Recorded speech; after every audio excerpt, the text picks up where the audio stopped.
அனைவருக்கும் வணக்கம். நீண்ட இடைவெளிக்கு பிறகு நம்ம வலையொலியில் இன்னைக்கு நடந்த நிகழ்வுகளை ஒரு செய்தியை சேகரித்து நம்ம காணொலியாக வெளியிடுறோம். அந்த நிகழ்வு என்னங்கிறத வாங்க காணொலியை பார்த்து தெரிஞ்சுக்குவோம். இன்னைக்கு அதாவது 31/12/2024 இந்த வருடத்தினுடைய கடைசி நாள், இறுதி நாள். செந்தமிழ் சீமான் அவர்கள் ஒரு போராட்டத்தை அறிவிச்சிருந்தார். அந்த போராட்டம் எதுக்குன்னு பார்த்தீங்கன்னா, அண்ணாமலை பல்கலைக்கழகத்தில் படிக்கக்கூடிய ஒரு மாணவியை ஒரு பிரியாணி கடை நடத்தும் ஒரு தனி ஒருவன் பயமுறுத்தி பாலியல் வன்புணர்வு செஞ்சதா குற்றம் சாட்டப்பட்டு அவனை கைது செஞ்சாங்க. கைது செஞ்ச காவல்துறை அவன் மீது எந்த ஒரு சரியான நடவடிக்கையும் எடுக்கலை.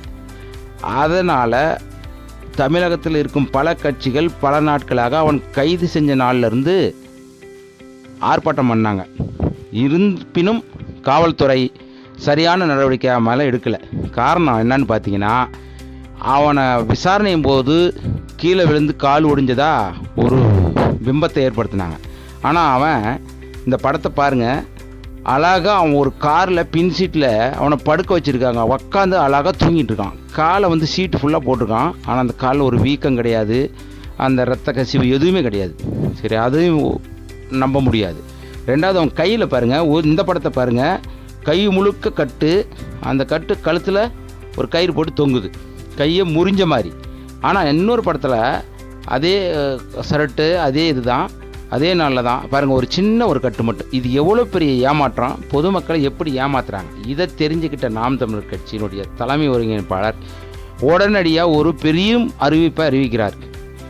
இந்த வருடனுடைய இறுதி நாளாக இருந்தாலும் இந்த போராட்டத்தை விடக்கூடாதுன்னு சொல்லிட்டு அறிவிச்சிருந்தார். இந்த அறிவிப்பை தெரிஞ்சுக்கிட்ட இந்த காவல்துறையினர் முன்கூட்டியே அந்த நிகழ்வு இடத்துக்கு வந்துட்டு, அண்ணன் இன்னைக்கு காலையில் 10 மணிக்கு வரும்பொழுது அங்கேயே தடுத்து நிறுத்தி அண்ணனை கைது செஞ்சு மண்டபத்தில் அடைச்சிட்டாங்க.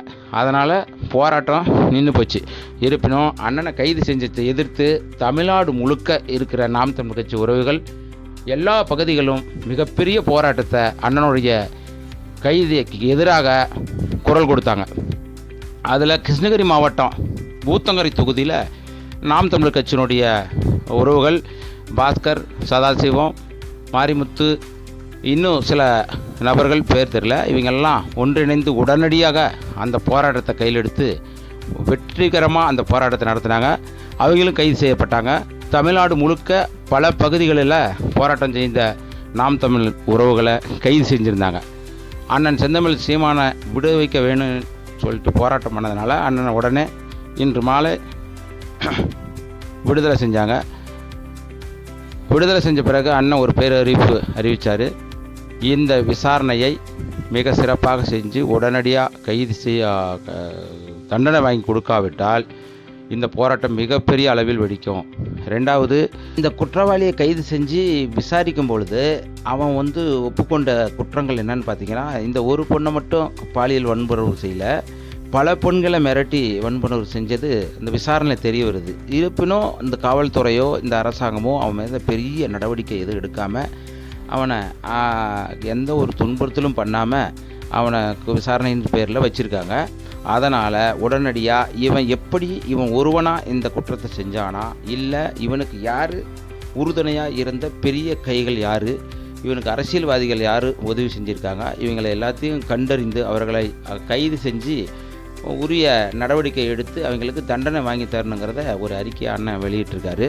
அதுபோல் நாம் தமிழர் கட்சி உறவுகள் அனைவரும் இந்த போராட்டத்திற்கு நம்மெல்லாம் உறுதுணையாக இருந்து அந்த குற்றவாளியை தீவிர விசாரணையில் உள்கொண்டு வந்து அவனை தண்டனை பெற்றுத்தரும் வரை நாம் ஒன்று கூடி போராட வேண்டும் என்பது நம்மளுடைய கடமை.